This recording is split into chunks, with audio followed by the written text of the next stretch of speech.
initiative to engage and to educate men in the important work to promote women's rights, gender equality, a more just society. I want to thank Eddie and Ozzie, wherever they are right now, for hosting this dinner, this get-together, and the committee for stepping up to getting involved.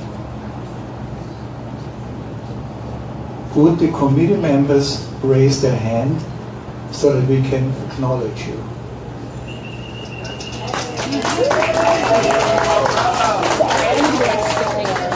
For those who would like to get involved, please speak with Tammy Baudinger, who has a sign-up sheet available. And remember, don't delay until tomorrow what you can do tonight. Why am I a feminist? I've committed $100,000 to support the Jewish Women's Foundation work, because as men, we are after all a great part of the problem. I would now like to introduce to you our featured speaker, Dr. Jeff Nall. His credentials actually are so numerous that I just held it back to a few of them, but they were amazing. He's a master instructor of philosophy and teaches courses in philosophy and the humanities. He also teaches courses for Florida's Atlantic University, Women, Gender, and Sexuality Studies. Without further ado, I introduce you to Jeff.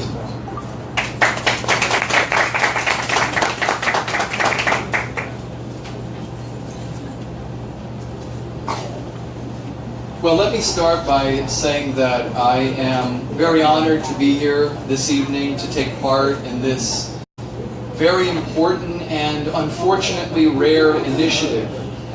The Jewish Women's Foundation of the Greater Palm Beaches is really playing a leadership role in not only addressing the problem of gender inequality and women's oppression in our society, but also very uniquely and innovatively including men in that process. As we just heard a moment ago, men indeed are not only part of the problem, they are the overwhelming part of the problem. Now, as I was preparing for this, I should just add that I am also a man, so I am largely here to take responsibility for men and for myself. And when I was preparing for this evening, really the most challenging part of the preparation was figuring out what I might concentrate on as it relates to current events. I'm not one who's interested in the pursuit of knowledge for simply trivial pursuit. I'm interested in knowledge as a means to actually produce change in the world. And I'm interested in this very subject because I'm concerned about what people are experiencing, the oppression that women are experiencing. And when we turn on our TVs, when we listen to the news, we are recently bombarded by recent allegations, for example, of sexual harassment. Just recently, most recently, we could begin by thinking and perhaps talking about Roy Moore, who has been alleged to have assaulted a girl at the age of 14. We could talk about Bill O'Reilly, who had a massive settlement, millions and millions of dollars to make allegations of harassment go away. We could talk about Harvey Weinstein, and really the list goes on. And the reason the list goes on is not because something new is happening. The list is going on because women have had the courage to stand up and speak a truth that has been true for not years, not decades, not centuries, but for millennia. Beyond that, we might also turn our attention to the recent mass murders that have taken place in our country. We could start a few months back. We could talk about Las Vegas. We could talk about the massacring of people who were attending a country music festival. We could fast forward a little bit and talk about the more recent event in Texas where dozens were killed as they worship. We could actually stay in Texas and move back just a couple of months before and talk about yet another mass murder that happened in Plano, Texas, where 9 were killed. There is something that ties these events together. What ties them together is that they were perpetrated by men. And it's not unique, it's not an anomaly, it is in fact the norm. The overwhelming majority of violence that is done in this nation and really in this world is done by men.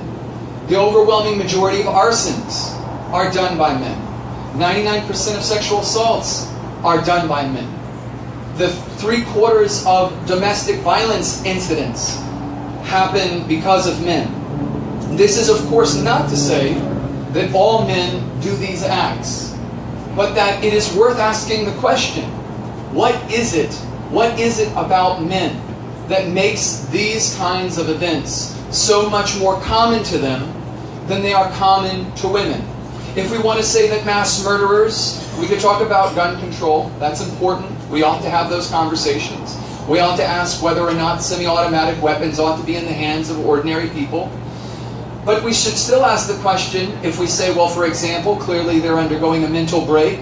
These men have had some difficulty in their lives. They've lost a job. They've endured a breakup in their relationship.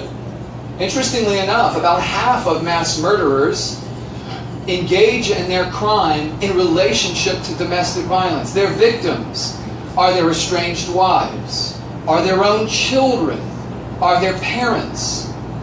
But what we might ask is, why is it that only men are having these breaks? Do women not experience depression? Do women not undergo job loss? Do women not undergo indignities? I mean, I think it's pretty clear that they do, at an alarming rate. So why is it that men respond to these circumstances in this unique way? Now, what's interesting is, if you were to pay attention to the popular presentation of feminism, you would be under the impression that feminism believes that men are not only the problem. I mean, I guess if you would listen to someone like Rush Limbaugh, who's not too far from us, his understanding of feminism is that feminism seeks to virtually incarcerate men, to deprive men of their freedoms, that men should actually be oppressed in the way that women are oppressed. But I'm not sure which books he's reading. To be quite frank, I don't know if I'm giving him a little too much credit to say he's reading books at all. However, I don't want to get into personal attack, but what I would say is, as a man, as a white man, as a white, heterosexual, American-born man, which is to say as a man who has enjoyed a number of privileges, which I'm aware of, the feminists that I have read, Bell Hooks, Patricia Hill Collins, the feminists that I have read say that actually, interestingly enough, that they believe that maleness is not the problem.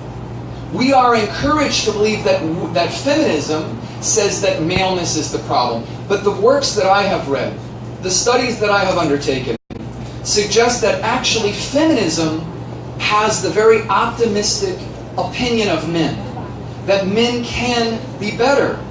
Feminism has the impression that boys do not have to be destined for violence, that boys are not destined to violate the fundamental rights of women, that young men can actually have responsible, healthy relationships with women. Feminism is of that impression. Feminism says that the problem is not maleness, the problem is masculinity. The problem is the idea that we have of what it means to be a man. And so when we have this impression that men are encouraged to believe that feminism is against you, gentlemen, if I may address you for a moment, feminism is not your enemy. Feminism may very well be not only your savior, but the savior of your sons, as well as your daughters, and your sisters, and your wives, and your friends. Because feminism thinks that men are capable of so much more than we presently see in our society.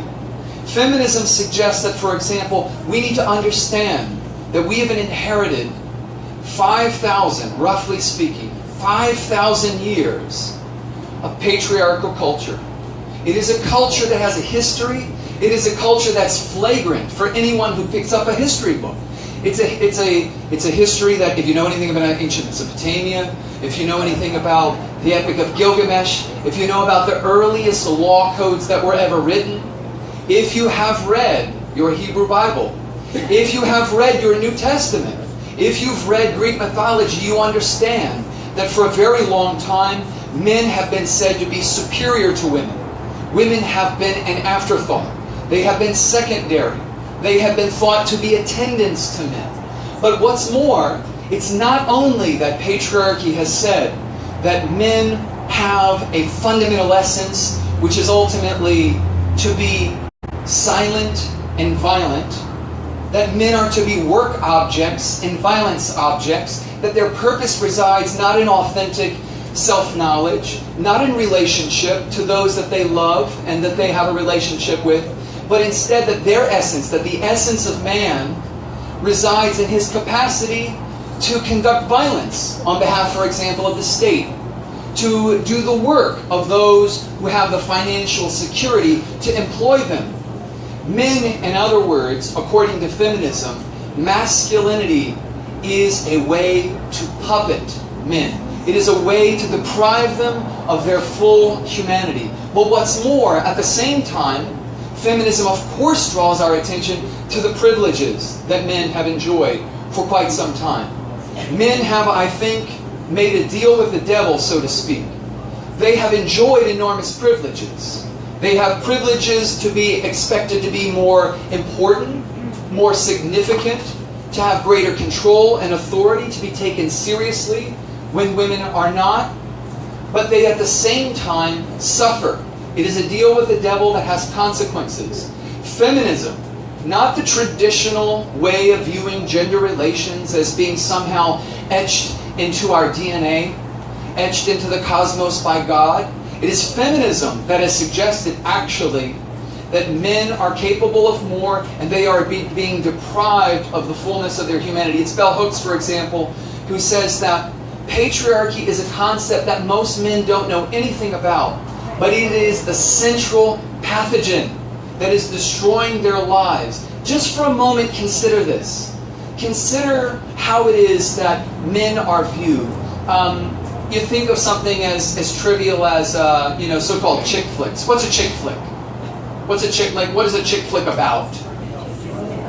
Romance. I mean, is it lesbian romance? Generally speaking, right? It's heterosexual romance.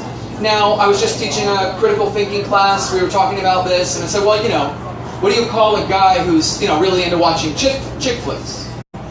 I don't know. What do you think? What's kind of like what are some of the pejoratives that might be lobbed at a heterosexual man who's interested in watching chick flicks? Gay. What, feminine? He's gay. Now that's an interesting one, right? So when a man actually shows that he has interests, for example, in a woman, that he's interested in companionship, that he's interested in what a woman thinks and her capabilities. Well, I don't know. I mean, he might be gay. Well, I mean, think about that logic. To take a woman seriously, to value her for what? For something other than her sexual capabilities, for her ability to be attractive. This is the idea that is taught at a very early point in our culture. It is ubiquitous. You have to look hard to find your way around it. This is what is being told to not only, to all young boys, but think about this as an education to young boys who are going to grow up to be or engage in heterosexual relations. What kind of relationships will they have with women when they learn that actually to value women, to value relationships with women, is somehow to be a counterfeit man, is to be inadequate, is to be somehow flawed? Let me ask you this. If we want to understand the toxicity of masculinity, if we want to understand how it functions in every one of us in this room, because I'm not a big fan of preaching to the choir. I mean, it's nice, the applause, and we get to high-five each other later on. But I'd rather sort of point out that we are all in this room, and I'm absolutely identifying myself in this. We are all collaborators with patriarchal culture. Everyone in this room is a collaborator that advances sexism. Now, let us hope that there's no one in this room who's ever perpetrated such a hideous and despicable and inexcusable crime such as sexual assault. But if we were to turn to something like sexual harassment, we might find that there are some who, for example, commit sexual harassment because they hate women, consciously hate women, and want to demoralize and demean them. But you know, there's a great number of men who commit sexual harassment who would be surprised to know that they had engaged in sexual harassment altogether, unbeknownst to them. Now, on the one hand, we might want to respond to this, that's ridiculous, this is absurd. But what we have to understand is this. Everyone in this room, when's the last time anybody had a good steak? Anybody had a good steak lately? Good hamburger? Anybody like hands up, good steak, good hamburger? All right. Now, oh, vegetarian, wow, oh, that's, okay. Well, those of you who aren't vegetarian, let me ask you this. Those of you who have enjoyed a good steak here, why do you feel so entitled to animal bodies? Why do you feel so entitled to consume animal flesh?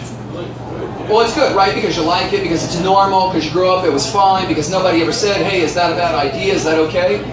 Now, without changing the subject, if you want to understand how women are sexually objectified, if you want to understand how ordinary it is, actually, how ordinary it has been for men to feel entitled to women, just think about that for a second. Because throughout human history, the overwhelming majority of human history, women have not had a right to their bodies. It wasn't until the 1970s that the United States of America had its first state that said, for example, that there is such a thing as marital rape. You'd have to wait till the 70s before there was a law against marital rape, because before then, that would have been an oxymoronic concept. When you are in wedlock, your body is possessed by your romantic partner. That is an idea that is held firm, including in the West, for the majority of human history. That gives you a sense of what we are battling. We are not battling mere bad apples. We're not battling mere sadistic, sicko, twisted boys and men. We are battling a culture and an ideology that has been infused into our very being. Young boys have been taught from an early age that they are entitled to the time, to the attention, to the physical interaction of girls. They have been taught by their fathers, by their uncles, by their brothers, that they are entitled. And some of those young men, some of those men, take that sense of entitlement to different levels. But for every man who engages in sexual assault, how many more engage in sexual harassment? How many more, for example, lie to a woman, emotionally manipulate her in order to sexually exploit her? Think how ordinary and normal that is. We don't call that rape. Why not? Lying to someone, saying that you love them, that you want to be with them, so that they allow their vulnerability to be shed and that they open themselves to you and that you take advantage of them? I mean, that is, in my mind, about as good as rape. But this is a kind of entitlement. We make jokes about it. We have comedies and TV shows that make light of the sexual exploitation of women. We should not be shocked that rape is as prevalent as it is in this society. We should not be shocked to know that virtually every woman has experienced harassment. What we should be shocked and disturbed and disgusted by is that we have not had our eyes open to it before, that we have not, as men, taken the lead to put billboards on every interstate, to make commercials and work it into our education system, which I know organizations like Jewish Women Foundation is interested in bringing this to young people to begin thinking about gender. What we need to recognize, in short, is that we are dealing not with a unique pathology that resides in a small number of individuals. We are dealing with a problem that is widespread, that is unconsciously perpetuated by us in ways that are so subtle that are sometimes pass without notice. Let me leave you with a thought experiment, if you will. Now, don't say this out loud, just for a moment, just process this in your mind for a second. Very worst thing you could possibly call another human being. Very worst, I mean, without holding back. Absolute worst possible thing you could think about. Now, I think that there are no children in the room. We've had enough booze. I think we'll be okay with this. We'll be able to forget this happening tomorrow. So, anyone care to share? I mean, we are live streaming, but they probably can't hear you, so, yeah. See you next Tuesday. All right, I wish I knew that way of putting it. But that's sexist to say that's what we're doing. I get on my mother about that all the time. Okay, so this is certainly feminists have sought to reclaim terms like this. Like, why should women's genitalia be a pejorative? But nevertheless, that ideal set aside, in most instances, if somebody calls you that, you should probably be offended. Even if you think that it's wrong that you're being offended in that way, the intent behind that use of the word is to denigrate you. What else comes to mind? Anyone else care to share? Don't make me do it myself, because they can hear me on the live stream. All right, there we go. Yes, yes. We got, is that same one? She took yours? She took yours, yeah. That always happens. All right, the B word, okay. All right, dickwad, okay. I have to make sure everybody hears this. Anyone else? What else do we have? The N-word?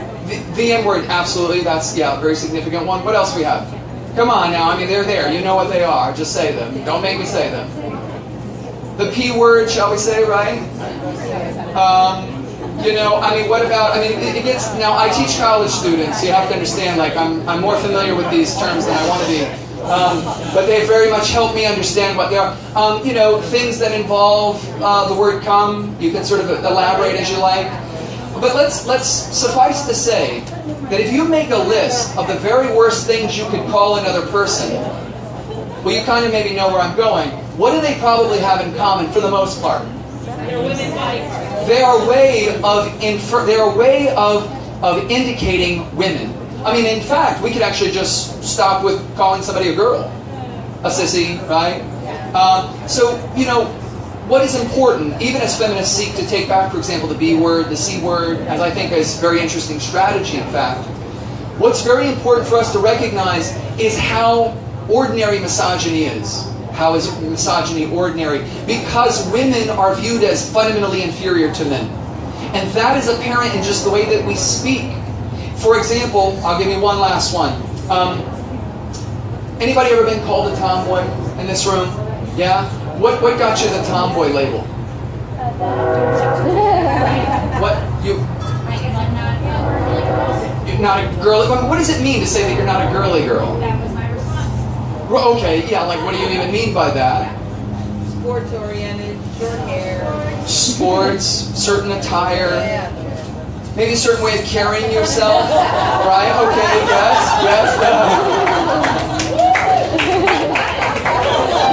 We're not getting this on the live stream, I'm afraid. We just missed out. Let's put it this way. The common denominator that get a young girl labeled a tomboy is that she is acting like an inappropriate girl. She's acting actually quite like a boy. She's engaging in activity. She's being athletic. She's being assertive.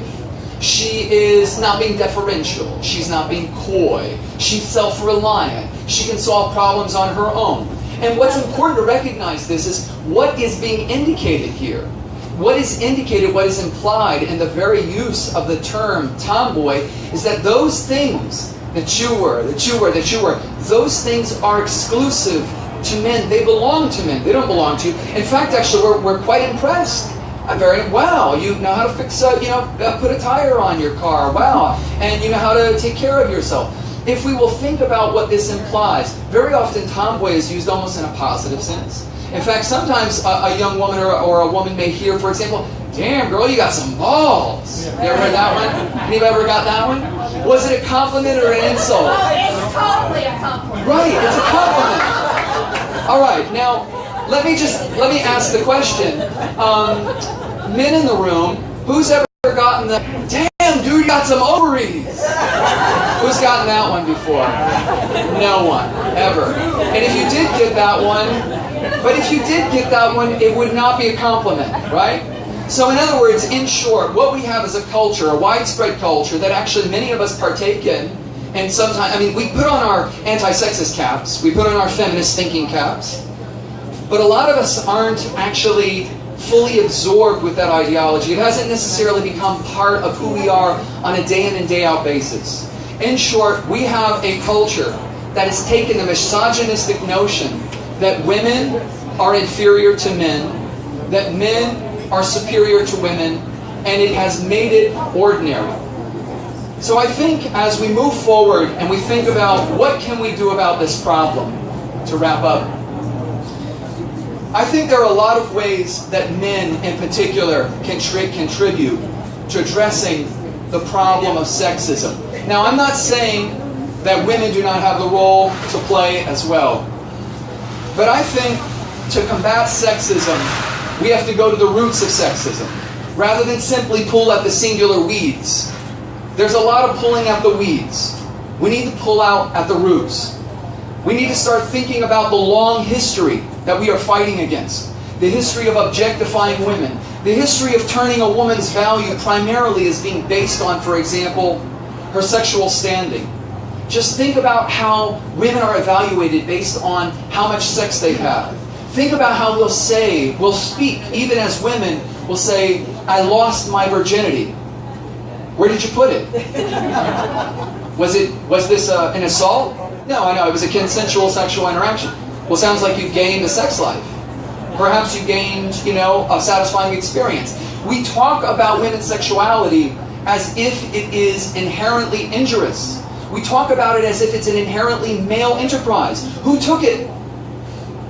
The man did. He took it. We are thinking of women's bodies as something for men to use. A last point on this area, having talked to so many students, I'm a man, I'm a heterosexual man, I've never experienced sexual harassment, I've never experienced sexual assault, but I cannot tell you how many conversations I've had with students ranging from dual enrollment students, under 18, students returning to college at the age of 45 and 50, students who have not found themselves in an environment where they feel safe about talking about sexual assault, but in an environment where we talk about these issues, where they're problematized, where they're not accepted, where women very often, but also men, feel that they can finally release this pain, this shame that they've held. I cannot count how many people have confided in me, have had the bravery to articulate their experiences in public. I'm a secular person. I have at times felt a little bit like a priest. The burden of hearing nothing like the actual experience, but knowing what women are suffering so ubiquitously, and to know that on top of all that, that some women have grown up being taught that their sexuality is like a chocolate bar. And every time they have sex, they give a piece of it away. Or their sexuality is like a piece of gum. And so when they have sex like out of wedlock or before marriage, it's like giving their partner like a chewed up piece of gum. In short, women's virginity, women's sexuality is conceptualized something like we think of a new car. Everybody knows what happens when you drive the new car off the lot. Its value declines. And so what that signals to us is how ordinary sexual objectification of women is, how commonplace that some of us participate in it, and in short, I think that men have an insider's place. We are on the inside. We are in the locker room, so to speak. We're among men talking in the ways that men very often do, that they don't talk in mixed company, so to speak. We can be saboteurs, if you will. We can sabotage sexism. We can call it out, and it's present. And I think that it is our responsibility, it's the least we can do as men for the women that we love, that we know, the women we don't know, and the women that we care about. We have privilege, and we can use that privilege to undermine sexism and patriarchal culture. Thank you very much.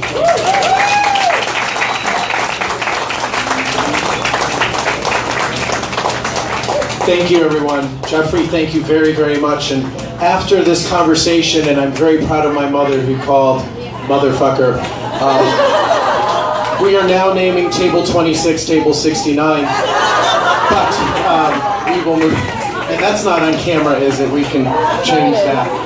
But first of all, I just wanted to wrap up in closing so all of you can go back to the bar and enjoy in the rest of your evening.